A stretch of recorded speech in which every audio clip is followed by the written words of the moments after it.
of course, considering the impact it would have on the people. And we have a reaction from a former NLC president in the person of Adams Oshiomhole, who has also slammed the strike, the rationale behind it, saying it's a matter of misplaced priority. What do you think, Mr. Akinlami? Well, I think there are two sides to the unfolding events. There is the side of those who support the federal government that this action should be state action, should be addressed at the state level, that's at the Imo state level. And there are those who are on the side of the workers. I know that what the NLC and TUC is trying to prevent now is a precedent. This has never happened before. And the manner of which their leaders were brutalized in Imo State, even according to their own side of the story, because we didn't really see much of the footage or video or what went down. But according to their own side of the story, Bayo Onanuga was in the state office of the NLC to address the media. And while they were about that, some of the police officers attached to the place to protect the place were withdrawn. And then some talks came in, manhandled him, and it led to this brutalization. But one thing that we need to also understand in the midst of this is that the labor union is a pressure group, like Barrister Ologun said. Their main interest is to promote and defend workers. Now, their leadership is at the center of this fracas. So, and they are trying to make a statement that this will not become a precedent. That tomorrow they will go to Ogun State, they will lynch them. And next tomorrow they will go to Edo State, they will deal with them like this. So, and if we can really look at the intentions behind this, and even before this Imo State issue, let's cast our mind back to a few weeks ago where we were with the labor union when they called off their threatened strike in the first week of October. And you know, they've been having a running battle with the federal government in the past 3-4 months since this administration came in over the removal of the fuel subsidy and the palliatives to help the workers. So that's where we were before things got complicated in Imo State. So as it is now, I believe the resolution that should be coming in has to first come with the end of the federal government, calling them to the round table. And if we look at some of their demands for this action now, they want some of those people involved in the fracas to be prosecuted. The former commissioner of police that has been redeployed to be prosecuted. And then the SA to the governor on special duties to be arrested and prosecuted. And they listed a number of people to be arrested and prosecuted that they fingered were involved in the brutalization. But if we look at things subjectively, without taking side, for the good of all the activities that have been grounded since yesterday and how normalcy can be restored, I think the federal government needs to get them to the round table and let there be discussion about some of these issues. So, because this strike should not even enter the second day, not talk of the third day. People already affected, people who are supposed to go about their businesses, who don't fly at the airports, and many things have been affected. And see the affiliates that were joining, also has joined. And the interesting part in this whole thing, Barrister Ologun, is the fact that despite the restraining order, Judicial Staff Union of Nigeria too joined. So just imagine how the thing is going. So I believe the federal government needs to meet with them and then take some actions in respect of some individuals that have been identified. Let there be investigation and a quick one to the incident. Those who are found guilty should be prosecuted so that this whole action can be called off. So many issues, you know, from my takeaways from you both. And, well, let's also bring it now to the issue of the courts. First of all, where do you stand, Mr. Olugu? It was an ex parte application by the federal government, which means that the Labour side wasn't in court to obviously ask for the court to dismiss the application of the federal government. So it was gotten without their buy-in, and so now there is. And now there's an issue of whether that order binds the strike or nullifies the strike that the Labour side eventually embarked on. What do you think? Obviously, disrespect to the rule of law is frowned upon. Whether it's ex parte or... Exactly, in decent societies. Right. And the big question is that the one who is alleging disrespect of court order, to what extent have they respected court orders? So, and that is why I always focus on sustainability. And that is why also I went back to 1945. If you go and look at the industrial action of 1912, thereabouts, it was against low wages, color discrimination. There are fundamental issues that must be attended to. For how long do we continue with unfulfilled promises? When you talk of collective bargaining, we have all come to the table to say, okay, these are our needs. Please pay attention to our needs. And the other party that is supposed to pay attention is living in affluence. So we have fundamental crisis in Nigeria.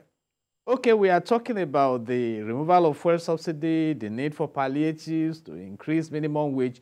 The minimum wage itself is on the exclusive legislative list in the country. That is a fundamental issue for the National Assembly to look into. So states will tell you, okay, when you finish your own promises at the center, we have to negotiate our own at the state level.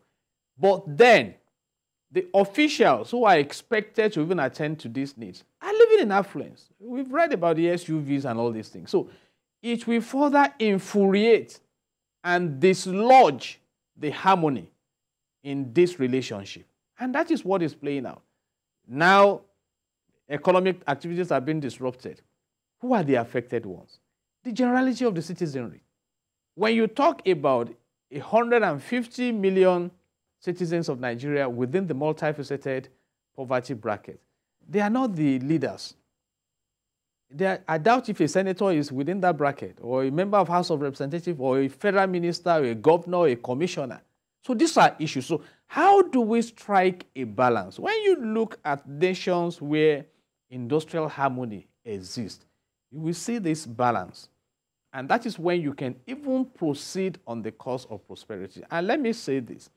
If these issues are not well attended to, whether it's the disrespect to the rule of law and all things like that, it may eventually affect even the leadership of this country. Recall the case of NSAS protest. There were demands that built up to that violent ventilation. And I have also identified an issue in the country that may not have a lasting effectiveness. During the NSAS crisis, the government came out to say the government has responsibility to keep the country safe. We agree. And suddenly, violent elements were introduced for intervention. Right. The same thing with Ajaero in Imo. The government is claiming thugs came in, that they went to rescue him. We must be sincere in how we manage relationships between the governed and the government in this country. All right, Mr. Olugu and Mr. Akinlami, we'll take a break and then continue afterwards with dissecting issues surrounding this latest organized labor strike. Stay with us. Thanks for staying with us on TVC Breakfast. So organized labor declared nationwide strike on account of mistreatment, brutalization of its leader, Bayo Onanuga, as well as other leaders, on November the 1st in Imo State. Of course, there are some other issues, but this latest spate of strike is, surrounding around the controversy between the Imo State government and the NLC, especially the attacks on these top leaders these top individuals of the labor sector. And that's what we have been speaking about in the past couple of minutes with Daniel Akinlami here and Jide Ologun. And so there is a court order, but then there's also the issue of the justification of the federal government, or even the intervention of the federal government in a matter as this. And of course, you could say for the side of for the federal government that it's a nationwide strike, hence their intervention. But looking at the unresolved issues between the federal government and organized labor, especially since the inception of the Tinubu administration, I wonder what you make of this kind of intervention by the federal government. Does it appear to you that it will compound further relations between them?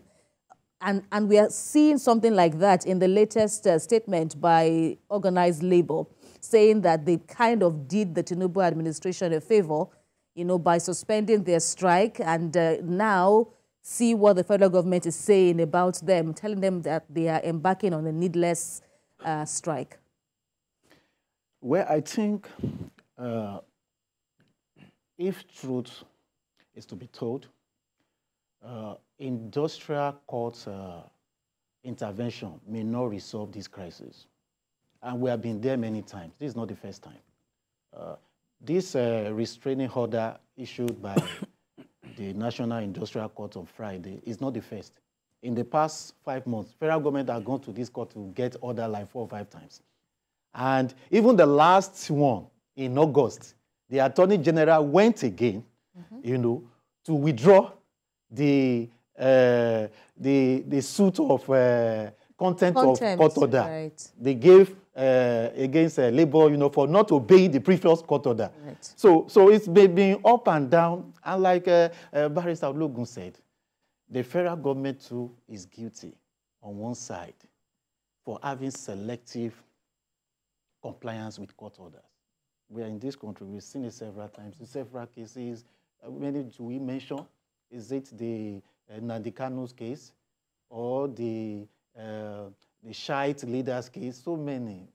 So the issues on ground may not really be resolved by industrial court intervention. These guys need to take some concrete steps to show commitment. And actually, this is not even the major labor issue that we have at hand. The major labor issue we have at hand is the strike that was suspended in the first week of October, the midnight of the commencement of that indefinite strike, where the federal government rolled out some palliative idea to give workers 35,000 monthly for 6-month period, and then to pay 75,000 to 15 million household. That would be good for like 3-month period. Now, nobody is talking about the compliance to those agreements. Have they started paying? Have the household started receiving money? And the suspension of that particular strike was subject to the performance of federal government on those promises. That is where we were. That's what the issue, the main issue is. Unfortunately, this Imo State thing just, threw the spanner into the whole progress that was going on. And like Barrister said too, the environment was volatile. So I believe there was a wrong judgment on the part of labor union stepping in. They could have waited till after election to start that mobilization for those workers. Actually, they said about 10,000 workers that have been cut off from payroll, that the state government claimed they were ghost workers. And then there was issue of 31 month no pay. So those issues were valid. And what they were set up for, and this is not the first time, labor leaders have been going to states to back up agitation of workers in different states. This is not the first time. But I believe there was a wrong judgment, on the part of the leadership. Is it not just about 2 weeks ago? They would have waited for the election to pass to truly face this workers' demand in Imo State. But having said that, I think where we are right now, to really place any verdict on what the implications of this court order that the labor people have defied is really difficult. They claim that they are not aware right now of the court order. Definitely, judge gave an explicit order that it should be pasted on their offices, the known offices and national dailies. So which everybody knows that there is a restraining order. So, but they are claiming ignorance as it is right now. But I believe federal government should take some concrete action about those actors, those who participated in the brutalization. Let government do something. After all, government is the custodian of the institution to uphold law, rule of law. So it should not be difficult that those people they've mentioned, they should identify them. There should be investigation, and a quick one, so that those people who were involved in beating the labor leaders and those leaders of the party, even though some of them may be members of APC, there's some talks have been identified. Those people should be invited, arrested, or prosecuted so that we can have progress. And Labour has said that for the police to say it will investigate is also a misnomer, because you cannot be a judge in your own case. And so amidst the calls that you both have made for investigation, for prosecution of what happened to Comrade Ajaero, so who does it?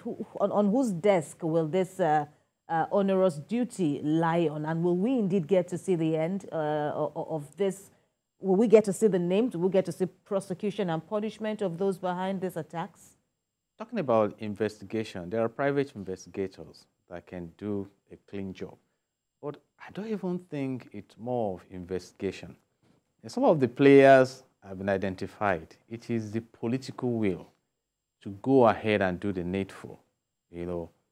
Diligent prosecution, committed judiciary. And let me say this, we need a coin in Nigeria, which is sincerity of purpose. This government came out because government is in continuum, that about 400 sponsors of terrorism have been identified in Nigeria. So that means they did their investigation. And today, I've not read of any sponsor of terrorism that has been prosecuted or convicted, even though when Dubai, that is not the direct victim of terrorism that is being referenced, Boko Haram and the Islamic State of West Africa, prosecuted and jailed about 6 sponsors of terrorism in Nigeria. So I think we just need to set up a time to wake up. As a nation, as we discuss the case of NLC, the oil thieves issues are still there. Are we now saying we don't know them? In fact, a governor came out to say they were in communication with bandits. Sheikh went in there to take photographs with them. So I think we need to wake up. And my concern really is that from the trends we are monitoring, the government is no more secured than the governed. Because I pray we don't have a major crisis in the nation, because whether you talk about the abuse of the rule of law or the injustice meted out to workers or the inflation in the land, it's moving us towards crisis, a time when something may happen that may be difficult to control. And that is why I love to talk in sustainability balance. How can we begin to resolve the issues in this country? You asked a brilliant question. Okay, let's even assume 35,000 naira is added to the salaries for 6 months. So what happens after 6 months?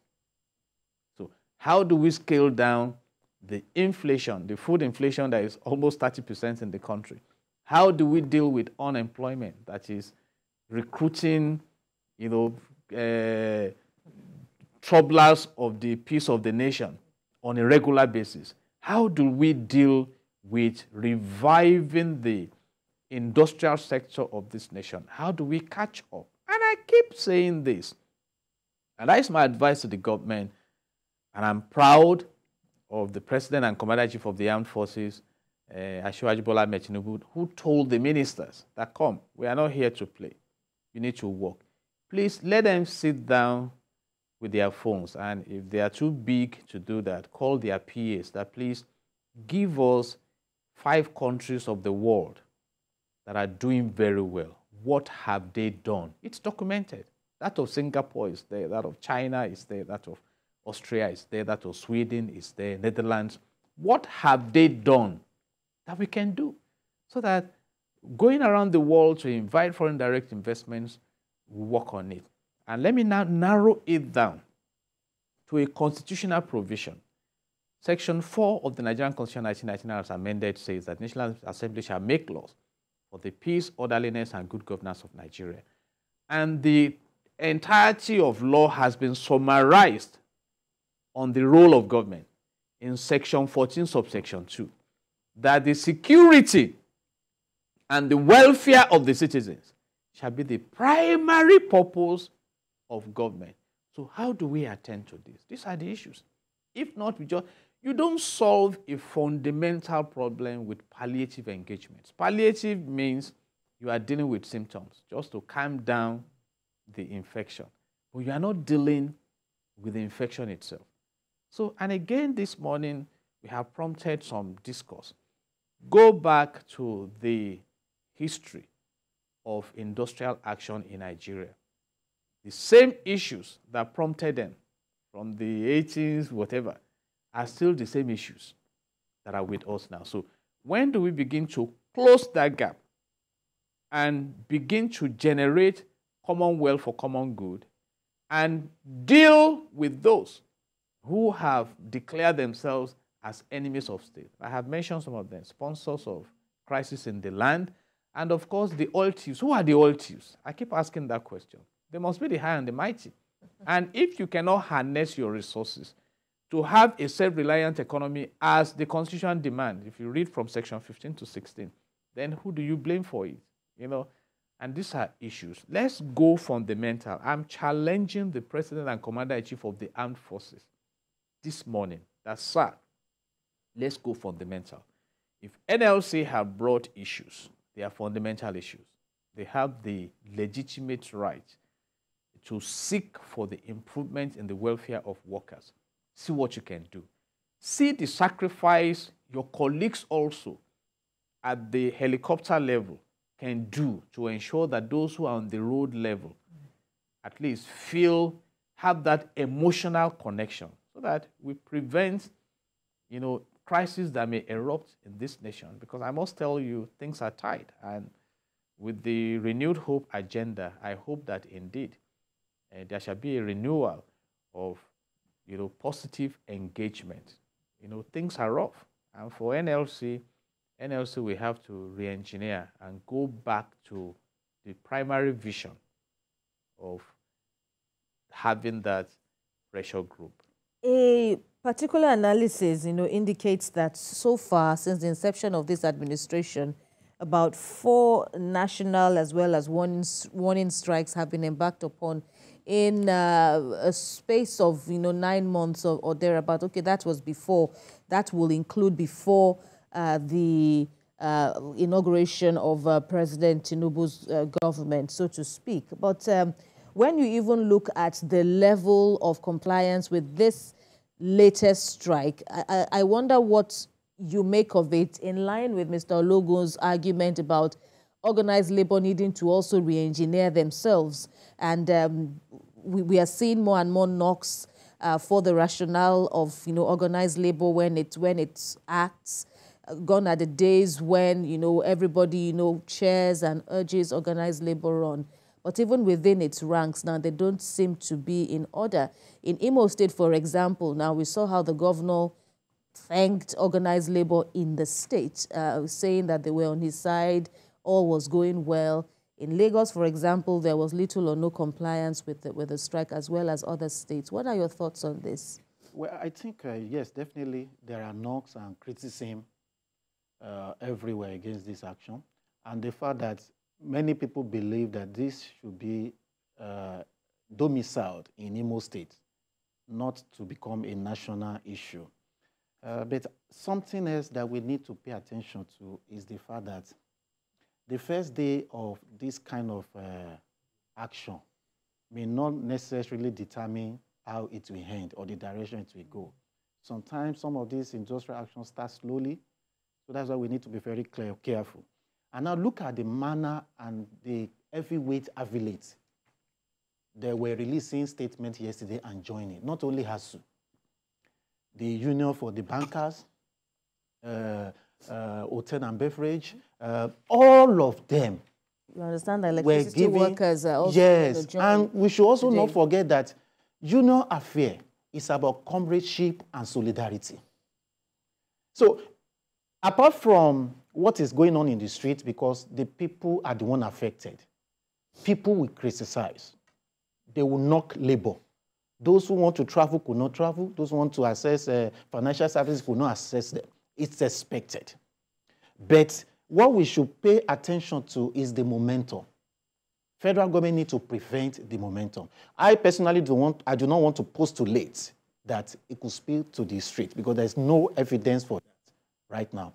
But with the hardship on the streets, with the inflation, with what people are passing through, so federal government should not allow this to grow to that extent that it will mobilize people who are already angry due to the fuel subsidy removal. So they should do this politically. Talk to these guys, get them on the round table. This is not difficult. This is even one of the least issues that federal government can resolve. The demands are straightforward. Some people's names have been mentioned.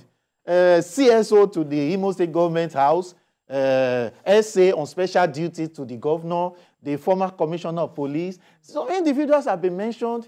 Let there be thorough investigation, a free and fair one, that all parties will be represented. Neutral people, like I said, neutral people can be put there to take charge of that panel. And let everybody see, let all the people mentioned be interrogated. And those who are guilty should be prosecuted accordingly. It's not difficult. So even if there is no willpower before now to address some of these issues because there are party leaders involved and they have to protect those party leaders. But what is ahead of what is building up is more dangerous than the party leaders you are trying to protect. So as we are right now, I will advise the federal government and the labor ministry and the stakeholders to really think very well about the consequences of this action running to 3-4 days. Yes. All right. Mr. Logo, what do you think of it? You know, the federal government has spoken, but of course it does not foreclose, you know, more interventions from their end. And I reckon positive interventions because so far the statement by the federal government through the president's aide doesn't appear, well, as from the face level of it, doesn't appear to be some form of, you know, a way of dousing tensions. And we've seen the back and forth so far.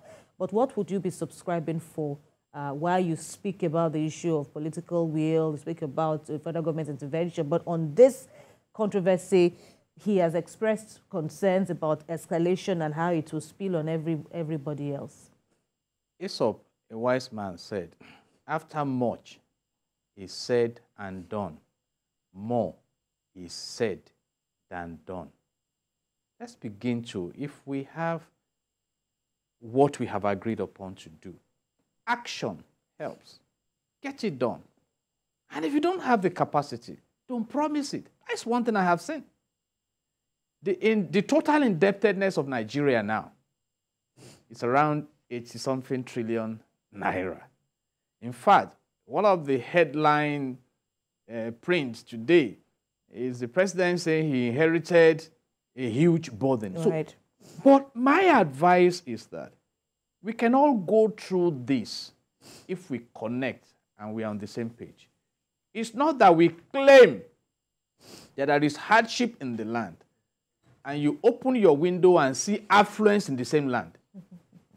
So how can we draw the balance? People have been talking about cost of government and things like that. And in the case of NLC, it's quite interesting on the scale of perception that NLC is now perceived to be running a political party. You see, so, and that may weaken the trust the people have for that being a pressure group to bring goodness to the people. Oshiomhole, who was also a prominent NLC leader and did very well, has ended up in the political arena. He is now the one appealing to them to calm down. But I will also advise him to talk to his colleagues on that side. He's been on this side. That please, how can we help this country move forward? What we are discussing is beyond NLC, is beyond the government. The people, there is hardship in this land. You see, so begin to implement what will bring us back to the platform of harmony. The Chinese have a maxim that the best time to have planted a tree was 20 years ago. The next best time is now. And in engaging our resources, let us prioritize what is important to attend to now. How can we revive the economy? How can we create more employment? How can we have workers who will support the process? And I can recommend Singapore. You know, Singapore struck a balance between the public sector and the private sector to create a wealth hub that is attracting foreign direct investments into that nation. And Singapore left Malaysia in 1965. Today, it's one of the best countries to live and to work in the world. So what have they done? If not, whether we are talking of, and I say this respectfully, whether we are talking of Ajaero or a minister of state that they are shouting at each other, they are in the elite class.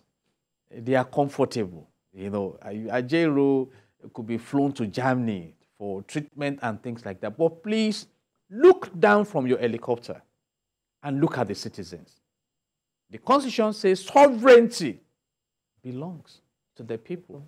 And if we consider all this and restructure our governance system, I think we begin to solve those problems. If not, these things will continue. You can see now court orders are hardly respected. And in law, we say excuse is not, ignorance is no excuse. So, and again, I know the judiciary will know what to do about that. And somebody said at the time that we are heading towards anarchy, but I want us to go and check the meaning of anarchy. You see, when you actually don't know who is in control, that is the simplest meaning of anarchy. So when we come to the point where disrespect is flying around, and again, government, stop this brutalization of citizens, whether by state actors or non-state actors. We need to be protected because under industrial psychology, there is what we call reinforcement theory. If we don't checkmate it, we are reinforcing crime in the land. Right. And the insecurity of one is the insecurity of all. Well, regarding the issue of the judiciary protecting itself, I hope, that is the case and the judiciary will not be helpless in the regard of, safeguarding its integrity. But I want final thoughts from you, if you can give them in a few seconds because we've run out of time. Well, I think we have not seen labor union gaining momentum on all these actions. Even the warning strike about 3 or 4 months ago, simply because they have poor perception among Nigerians. The trust level they have for the labor leaders is very low. That's why across board. Yes, that's why you hardly see the people coming out to get involved. It's very low. So, and I hope what is happening too will not ginger, the spirit of the people. And that is what we've been trying to emphasize, that this time, the tension is high. And federal government need to show commitment and do something. After all, what is at stake right now has nothing to do with budgetary allocation or paying palliative. What is at stake is just a minor thing that has now been blown out of proportion. But then there are bigger, there are bigger things. Yes, there are bigger things. So this should even not, when the bigger things have been well managed. So this issue should be quickly addressed by government so that it won't trigger all that is. And also, we should not forget that all these affiliates that are coming out to give statement to join this action, they are making a statement, an impression that before this beating will reach their turn, they need to stand up on behalf of Ajaero. That's what's happening. All right, gentlemen, Daniel Akilame and Jide Ologun, thank you very much for your contributions on the program today.